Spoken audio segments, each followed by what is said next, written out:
Hey everyone, welcome back to the channel. If you're one of my returning subbies, and if you're new to the channel, welcome.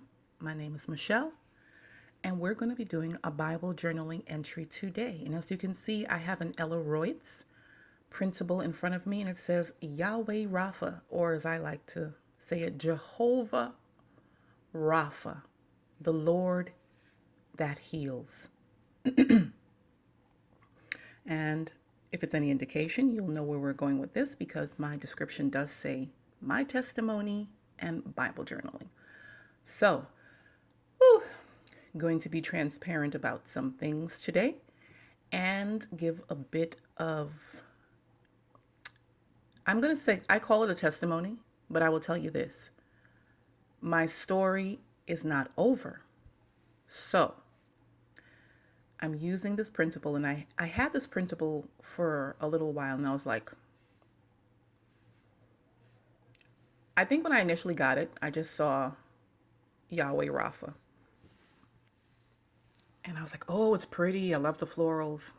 If you're wondering what I'm doing, I'm just cutting out. I'm using this gyro cutter, which is awesome.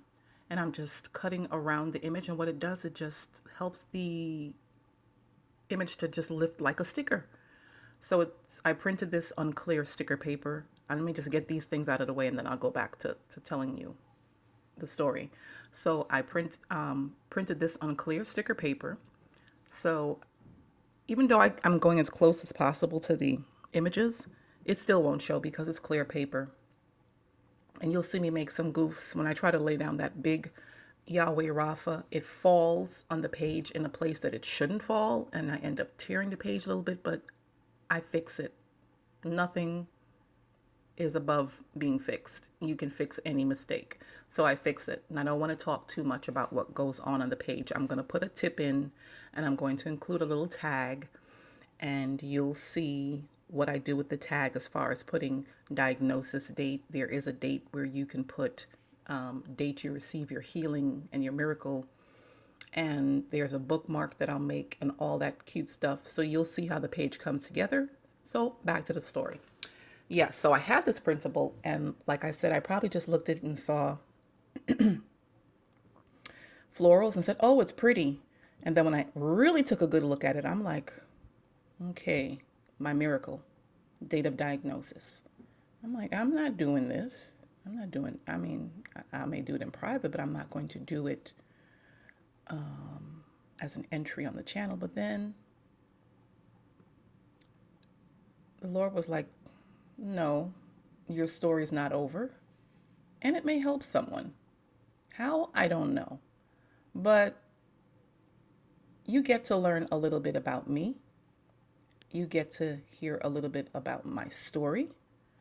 And if you see any antics on the screen with my hands flailing or like I'm talking or anything like that, that's because this was my private journaling time. So I'm talking with the Lord as I'm doing this. That's why there's a voiceover on the Bible journalings, because anytime that I'm doing it, I'm having time with the Lord. I'm talking about what I'm doing. I'm talking about the Bible journaling. So let me just say that. So let's get to the story, because I know you're probably like, get to the good stuff. Okay. So last year, May, I started having an issue. Now, just to give a little backtrack, for years I've been having what would be considered joint pain. And I've been going to the doctors for years. And, based on tests that they've taken and things like that, they said, based on your symptoms, you have mild lupus. And I'm like, okay. But it's like I really wasn't accepting it. And I wasn't even where I am in my faith walk right now, but I really wasn't accepting it. And the reason I wasn't accepting it was because, number one, I have family members who suffer from lupus, and I know what the symptoms are, and I know what they go through. And I'm like, maybe there might be a slight symptom resemblance to what my, one of my close cousins goes through. But this doesn't look like lupus to me. I mean, weird stuff was happening where I'd just be sitting or I was at work and both of my eyes involuntarily would shift from side to side on their own really fast. And I remember telling the doctor about this, and she was like, that's weird. That sounds neurological. You think? But nothing was done about it at that time. They just went along and assumed that I had mild lupus. Well, anyway, back to May 2018. I started having issues where my right arm and hand were like just contorting and twisting and just on its own. And I'm like, what is this? So I went to the doctor, and the doctor's like, maybe you're having muscle spasms or something like that. And he had at that time recommended me to a rheumatologist to follow up with the so-called mild lupus. And the rheumatologist couldn't make heads or tails of it. And it just continued during that week, and it just got progressively worse. I was in a fast at that time because that Saturday of the week it started, I was to minister at a women's meeting. And all I know is this thing kept getting progressively worse. I didn't even know if I could minister at the women's meeting. But I did minister, but I had to sit down. I couldn't stand up. I had to sit down. That's how bad it got at that point. Anyway, fast forward to the Monday after that Saturday women's meeting. I went to work, and my boss, she knew that I was having issues because she'd always come down. We worked on 2 different floors, and she would check and she would ask, and I was like, something's weird going on. And she was like, it got to the point where that Monday I had to freeze. If I was walking, I had to stop while walking because there was like this electrical shock that went from the side of my face all the way down to my toes. My right hand would close shut and lock against my body. And it was like there was a magnet on the bottom of my foot and I couldn't lift it. I would have to stop intermittently. I remember going to lunch and I was so hungry and I wanted to eat and I couldn't even hold my fork. I'm right-handed. And I was like, God, what is this? I'm like, I can't even hold my fork to eat. And I'm like, I'm so hungry. It was like ridiculous. Anyway, I ate in my car, and then when I went back into the building, my manager was walking behind me, and I had to stop and lean up against the wall because I was having one of those episodes where I couldn't move. She said, if you need to go, she's like, how are you doing? And I was like, this is not good. She's like, if you need to leave, she said, just leave. I'll understand.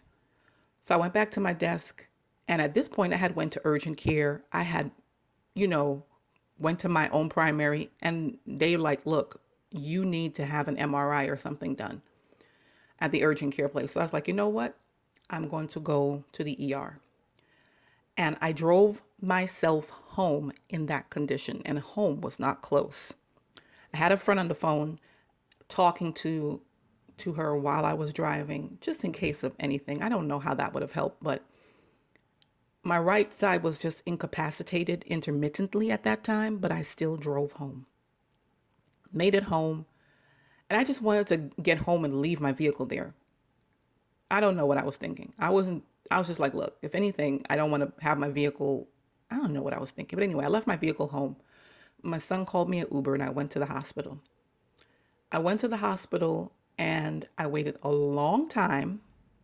The girl at the attendant desk was rude because I had one of the episodes where I couldn't talk and she was asking questions and I couldn't even move. And she was like, Miss, is something hurting you? And, just very, and I just smiled and I said, I'm just having an episode. It's past. And I answered her questions. And then when they came out for me, I couldn't even make it in. They had to get a wheelchair. I sat in the wheelchair. They wheeled me to the back. And this was an awesome hospital here in Broward County. I'm in Florida. And they ran every test from A to Z in the ER. Took several blood tests. And the doctor there, she's like, we're going to do a CAT scan. She's like, but there's another CAT scan that we want to do, and we want to do an MRI. She said, because certain strokes can't be seen. I can't remember what she was saying. Let me tell you something. I was just in agony at that point. And I remember my daughter was at work, and when I told her, she came straight over and she stayed with me in that ER. And she worked, but she slept with me at the hospital every single night. I was there for a week. And they ran every test possible. That night, they wanted to do an MRI on me. And because I could not move, I kept getting incapacitated on my right side, intermittently. I was so fearful of going into the MRI. And when the guy I was like, I can't do it. He's like, okay. He said, we'll try again tomorrow. Because at that point, they already knew that they were going to keep me for observation. They ran every test under the sun. One that I wouldn't wish on my worst enemy, which was a lumbar puncture, where they take a needle and they push it into your spine and take fluid out of your spine, your lumbar. I felt that needle go in. My God. And then they tell you after you have that lumbar puncture, you're still lay on your back for 2 hours and not move. I did that, but I still got the symptoms that follow after that. I had the worst migraines for 3 days after that. So you're going to see that I write May 10th, diagnosis day. So at this point, my daughter, she's spending the nights with me, going to work during the day. I'm there from that Monday afternoon until the following Sunday. Until the Sunday. And during that course of time, the doctors came. They had a neurologist who was overseeing my care. And my mom was there visiting, and my daughter were there. And there's a doctor in the day and a doctor at the night. And the doctor during the day came and she had them leave the room. And she says, we're running some more tests and we want to, rule out some things. Seems like there's some kind of a neurological issue. She asked me if the nighttime doctor spoke to me yet. And I guess he's the one who really had to give the diagnosis. I said no. And she said, well, we'll give you a definitive answer. When we're looking at some other tests. And then he came and he said, well, we've run some tests and based on your MRI. And I remember that, I'm just backtracking a little bit, when I was able to actually do the MRI on the Tuesday. Even then, they had given me some kind of medication that made me go to the bathroom frequently. And I went to the bathroom at least 3 times before I went in to do the MRI. But when I was laying down in the MRI, I had to go again. And the guy said, I need you. He said, they do it with contrast and without contrast, meaning that they put a dye into your body. So he had done the one without the dye, and now he injected the dye. And I'm like, I have to go to the bathroom. He's like, I need you to just bear with me a little bit longer. He said, I'm not supposed to tell you this, but there's something on your brain and I need to get this done. I said, okay. And he pushed me back in, and I remember just laying there quietly singing. And I was like, you are my strength, strength like no other.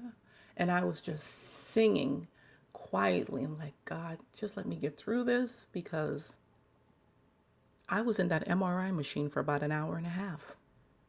That's how long it took. So back to the doctor coming. So he comes and he says, well, we took your MRI and we took some blood tests. They hooked things up to my head, all types of things, CAT scans, all this type of stuff. And he said, it's looking like you have multiple sclerosis. And he said it, and he gave a look like he was expecting an explosion or something. He just looked like from underneath his eyes at me, and he said, it's looking like multiple sclerosis. And I gave him the same look, put my head down and looked from underneath my eyes like, yeah, that's it. What else you got? I mean, I literally looked at him like, and I guess I didn't give him the reaction he was expecting. But I'm like, okay, yeah, this is where I make the mistake on the page. You guys will see it, but I fix it. So I'm looking at him like, okay, multiple sclerosis. I really didn't know too much about the disease except that Montel Williams has it. And I'm like, okay, I got Jesus. What else you got? So he's like, it's looking like a strong possibility that this is what we're dealing with, but we will have a more definitive answer when we get the test results back from your lumbar puncture, because they're looking for something that's called O-bands in the lumbar puncture. So I'm like, okay. So I don't even know if I told my mother, because he also asked my mom and my daughter to leave the room while he spoke to me about it. And I don't even know if I told them at that point. I don't think I did. So I'm just like, okay. Meanwhile, I haven't been treated yet for this attack that's been going on my right side. It's been getting progressively worse while I was in the hospital.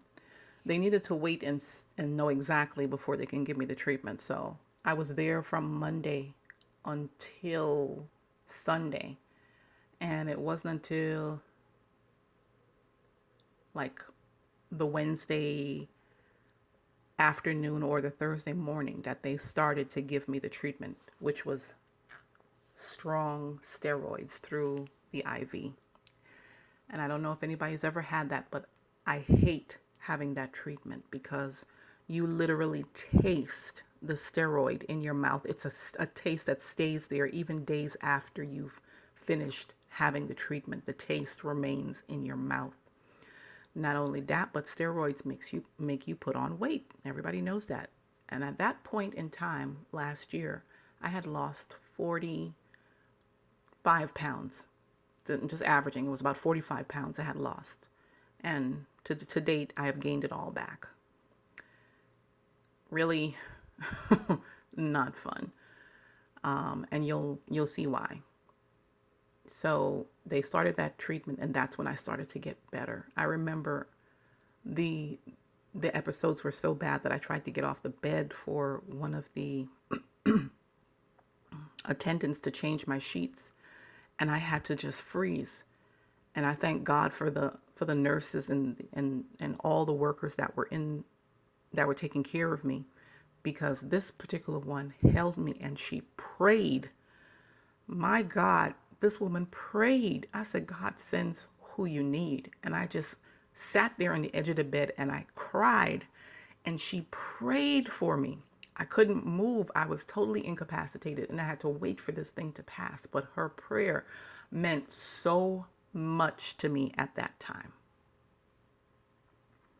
And then when I got myself back together, she helped me up and sat me in the chair. So I'm just trying to think of I had several people come to see. My friends came to see me. Family came to see me. My daughter was concerned when I did tell her that they said it's multiple sclerosis. She's like, Mom, who's going to take care of you? That was like her. I'm like, okay. And you don't want to take care of your mom? But I mean, I understand there was a genuine concern because she's young. At the time she was 18. She hadn't turned 19 yet. She was 18. Her birthday's November. So she hadn't turned 19 yet. So she needed to work, and she was planning on going into the military, which she's in right now. And I guess there was just a concern for her. And I'm like, honey, you ain't got to worry. I said, God got me. Because she saw my condition. She stayed with me as much as she could in the hospital, because when my hand would lock, it was painful when that hand locked. It felt like if my hand was squeezing tight so much that something was going to burst in my hand. I didn't think my hand could squeeze any tighter than it was squeezing, but it just kept increasing. And she would take my fingers and she would straighten out my hand for me.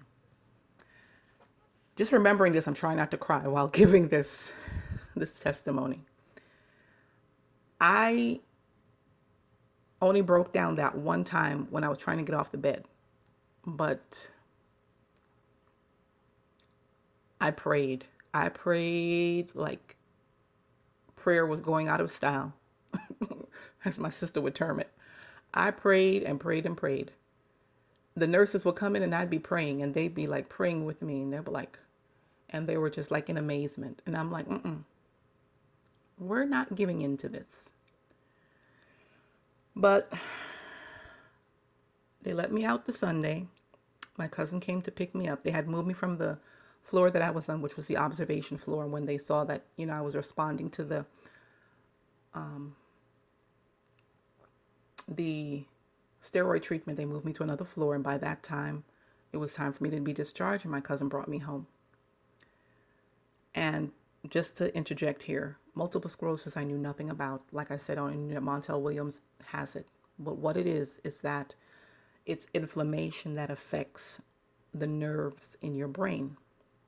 So the inflammation attacks the outer lining of your nerves. Your nerves are basically like, say, an electric cord. Now, the electric cord has the little fine wires on the inside, but it has that coating on the outside. So what the inflammation does is attack the coating on the outside of the nerves, and it leaves it exposed where your nerves are now exposed, and there's all these misfires taking place in your body. Your brain is your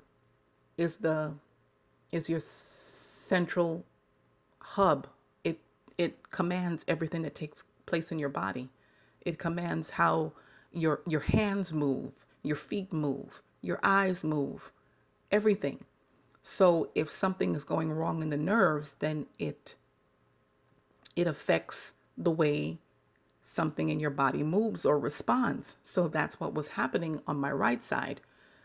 And what it does is create lesions on your brain. So when they had done the MRIs at that time, what they discovered was that I had several lesions on the left side of my brain. And because it was on the left side, it affected my right side of my body. So I was discharged. I went home. And this is how I gained knowledge of how multiple sclerosis affects your body. So I go home. I'm home for about a week, just trying to get a little rest. If you can imagine, bosses just calling me and harassing me, like, we just want to know when you're coming back. I'm like, lady, you don't know what I went through. But anyway, I went back to work the following week. And it's good to listen to your spirit, because I just knew that I wasn't supposed to go back, because it just felt like it was too soon. But anyway, because I really didn't have any treatment after coming out of the hospital. I had a tapered dose of steroids, but I needed something to treat the multiple sclerosis on a daily basis. So when I was discharged, the neurologist over me at that time says, there's a doctor who's the top doctor in Florida handling multiple sclerosis. See if you can get an appointment with him. And I tried my best before I went back to work. My daughter drove me to this doctor's office. They wanted the records. I took them all the records from the hospital. And then they said, we'll make an appointment. They never called me. What I did was to just find a doctor on my own. And it couldn't be any neurologist. You have to find a neurologist that specializes in multiple sclerosis. That was the difficult part. They're far and few here in Florida, but I did find one at the Cleveland Hospital. And I had an appointment. So now I will go back to work, and I'm not feeling 100% when I go back. My coworkers, I love them. I love them so much. They were awesome. And they were like, you okay? You're good? Because they saw me before I left, when I would stop dead, and they were like, are we playing freeze tag? I'm like, no, I'm going through an issue here. And then they realized, and they were concerned for me. I even had one of them come and bring me food at the hospital. They were awesome. So I go back to work, and that was May. And so you've got May.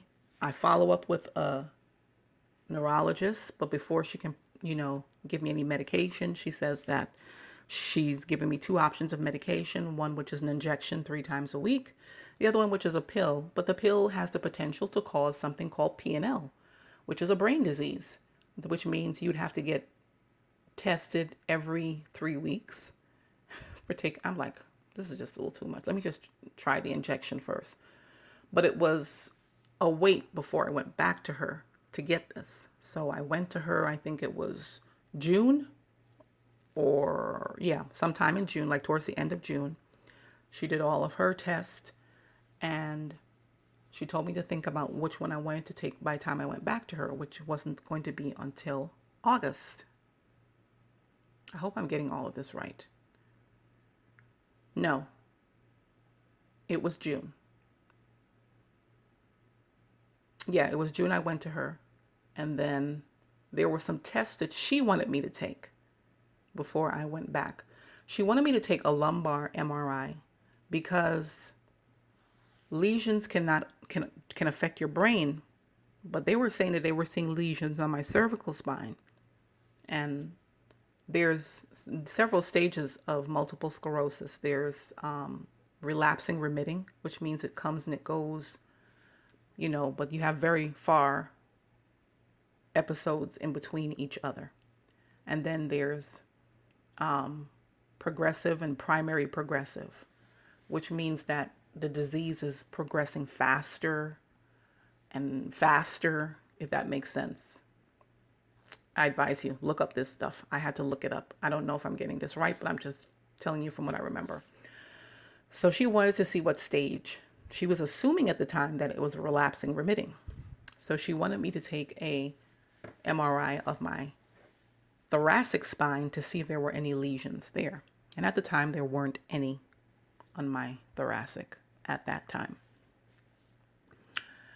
And during that time of waiting to take the MRI and to go back and see her and to choose the medication that I wanted to take, I had a new issue. My left eye started hurting me so badly. And I couldn't understand why. And I went to the ER and they were very nonchalant about it and dismissive, like they didn't want to be bothered. Honestly, they didn't take me to the back. All it was a doctor came out and he's like, we see you were admitted here not too long ago, for multiple sclerosis was the diagnosis at the time. He said, we can give you a tapered dose of steroids and that should help because it sounds like you're having a little touch of optic neuritis. Well, how would you know unless you examine me? There's no exam, nothing, just gave me the prescription. I was like, okay, we're going to try this. So I tried the tapered dose of the steroids and I tried it for a week and the eye pain did not go away. It was so bad. And then I started to notice that the vision in my left eye got blurry and blurry and blurry. I was at work and I was having issues. I couldn't see the screen properly. I was putting a strain on the good eye. Both eyes were bothering me now. And then on top of that, I kept having this neck and back pain. I didn't know what was going on. I felt like a fish out of water, like I could just jump out of my skin. I was just so miserable at work. And my coworkers kept saying, are you okay?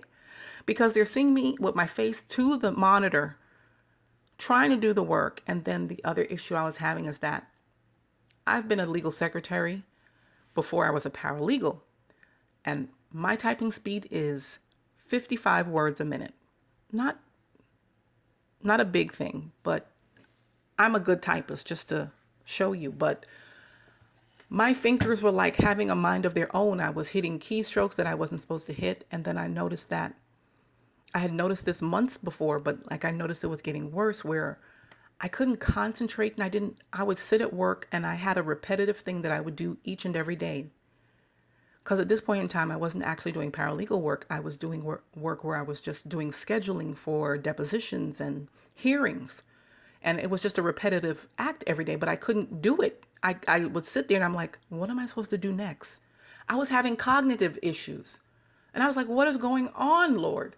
So I went to the ER after I saw that my vision was blurred in my left eye, and they said, it sounds like you're having optic neuritis, and given your history, we're going to have to admit you. They admitted me. They ran their own MRIs and their own tests, and they found that I had new lesions on my brain and that it was affecting my optic nerve. Remember, your eye is in your head, so all the nerves that are being attacked in your brain, you know, it's affecting your optic nerve. So now I have optic neuritis in my left eye. And I was there an entire time I was there up till now. The vision has not been restored to what it was in the left eye yet. Let's just say yet. So I have optic neuritis in my left eye. And at that time when they did the MRIs, they also noticed that I had a lesion on my cervical. They also said, we've discovered that you have, gosh, I can't think of the name. That's another thing. Memory. Your memory is affected with multiple sclerosis. I didn't know all these things. And the pain, I didn't know what Montel Williams was talking about until I had to experience it on my own. The pain is excruciating. So they noticed that I had the lesion. They also noticed that one of the discs, the disc in my cervical spine was broken in half. And the neurosurgeon came to me. He said, you need to have surgery, but you need to get your multiple sclerosis under control first. He said, you have spinal stenosis. I'm like, okay. And when I took the MRI for my regular neurologist, they noticed that I have several disc herniations in my back, which was why my back was hurting me at work. My neck was hurting me at work. So I'm like, okay, all right, devil, bring it on. But let me tell you something. I know my God heals. So you see what it says there in that paper? Yahweh Rapha, the Lord that heals. So I had that episode in August of 2018. Fast forward to December 2018. Christmas Day, I still continued. I had intermittent eye pain and issues. After August, I didn't go back to work because I couldn't function at work at all. So I've been home all this time. And I had issues because, of course, I'm not working with insurance. So there was a time when I had, a time when I didn't have, and I wasn't able to get the medication. So when December rolled around, I wasn't medicated at that time. And the eye pain came back. I woke up Christmas Day, December 25th, 2018, opened my eyes only to lose vision in both of my eyes. I went completely blind in both of my eyes. Completely blind in both of my eyes. I didn't panic. I actually laid there and prayed, and everybody was looking at me like I was crazy when I told them what happened. I actually laid. I prayed. I didn't get off the bed. I didn't jump off. I didn't go berserk. I do remember like shouting for my mother, and then I just calmed down after that, and that's when I prayed, and I actually closed my eyes because I couldn't see anything. So I just closed my eyes and I just prayed. And for some reason, I just fell back to sleep.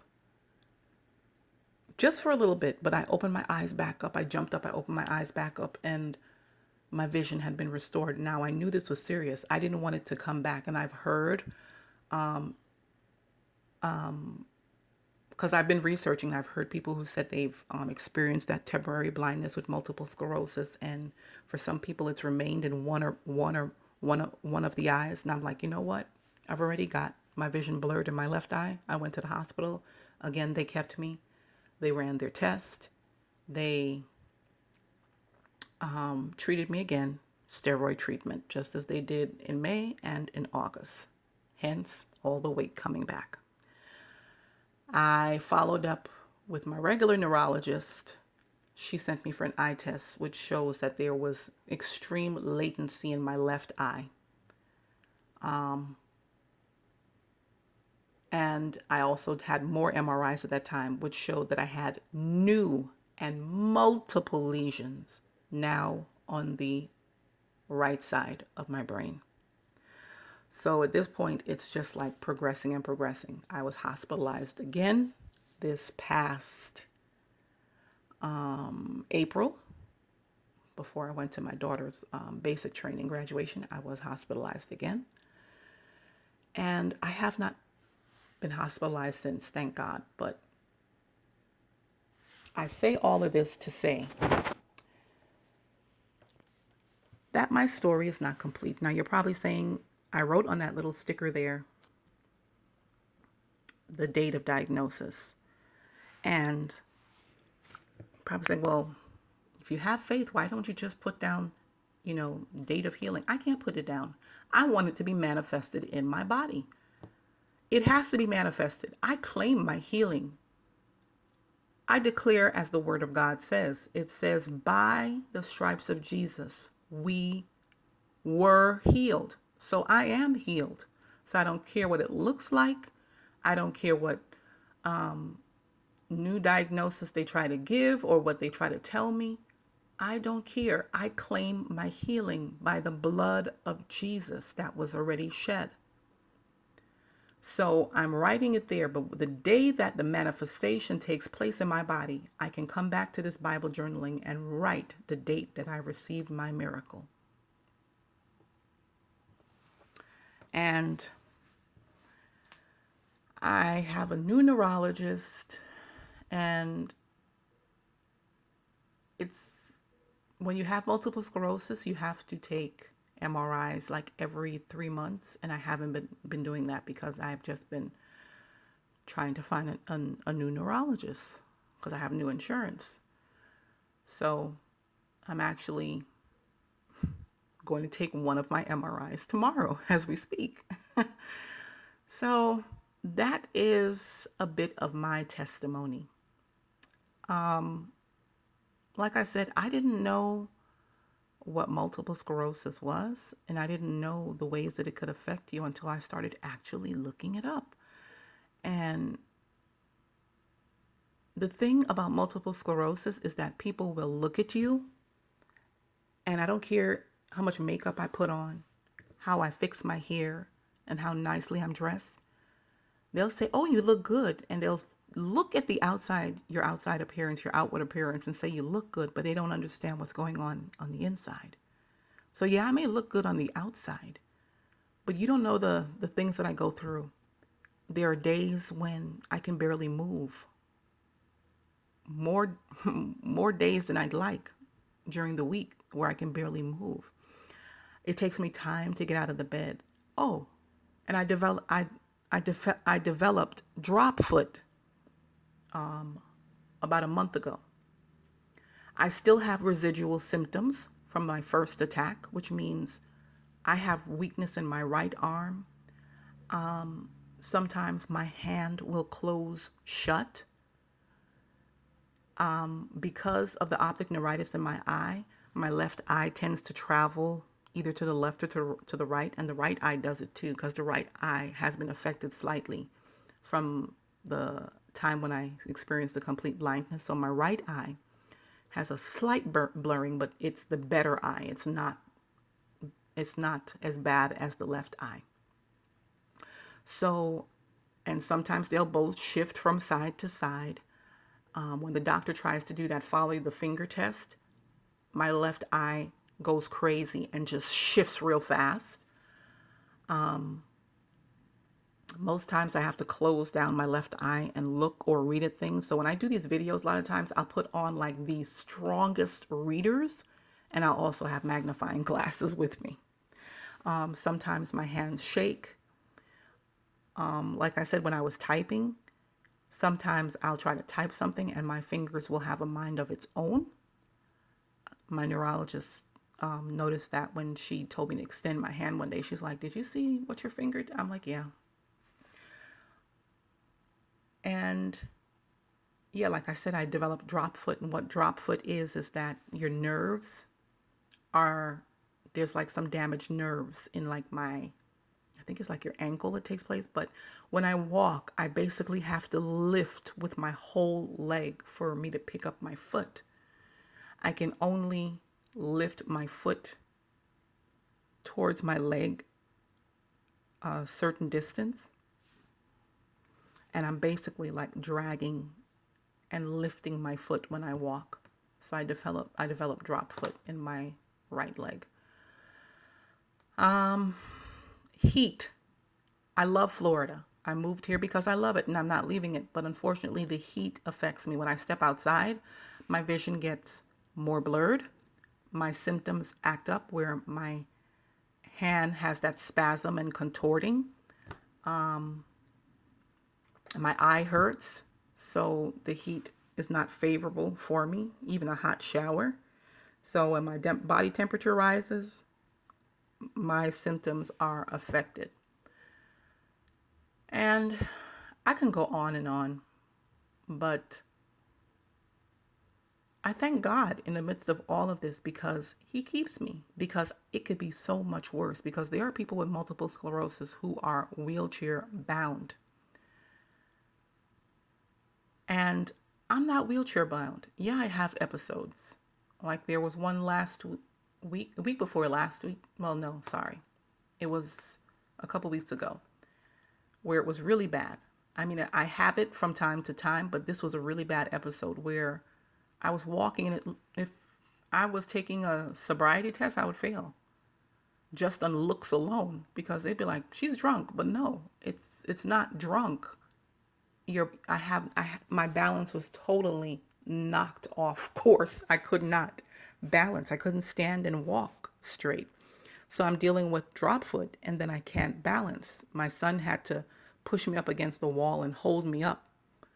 And he's like, no, you need to sit down.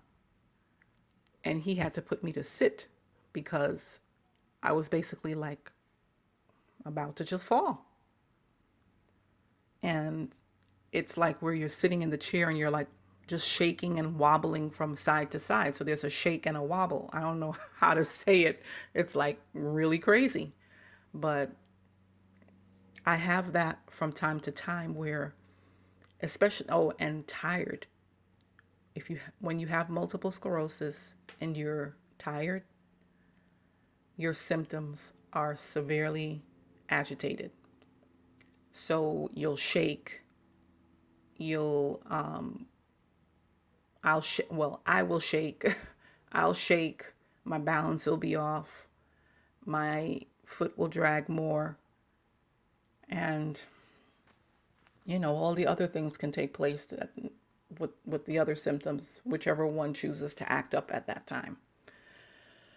So stress, lack of rest, and heat aggravate the symptoms. Yeah. But thanks be to God who causes us to triumph. And like I said at the beginning, my story is not complete because I know for a fact that God has an assignment for me in this earth. And I have not even begun to fulfill that assignment. So I know that if He's going to use me, He's going to use me in a healthy and strong body that's able to have full mobility, not like this, not using a cane or not being able to walk some days. No. But this that I'm going through is a testimony for someone else. It is to help someone else. It's to help someone who's going through something. And even though the doctor says that, this is what she told me a few weeks ago, she says, based on what's taking place in your body, your disease seems to be progressing and, we want to try a certain treatment and it'll severely hinder your immune system and leave you open to anything and blah, blah. I'm like, you know what? I really don't want to think about that. And I really don't want to be concerned about something else. I want to leave it in God's hands. I want Him to lead me and guide me and direct me as to what to do. And my sister passed, she has been delivered I'm going to say she has been healed from stage 4 cancer. She went through a mastectomy, and I went through it with her. Even when she had to go for chemo, I said, you pray over the chemo. I said, we use wisdom. We don't turn our back from the medicine. I said, we have to use wisdom and do what we need to for this natural body. I said, but we can still believe God. I said, you pray over the chemo when they give it to you. I said, you ask God to touch it so that it doesn't create any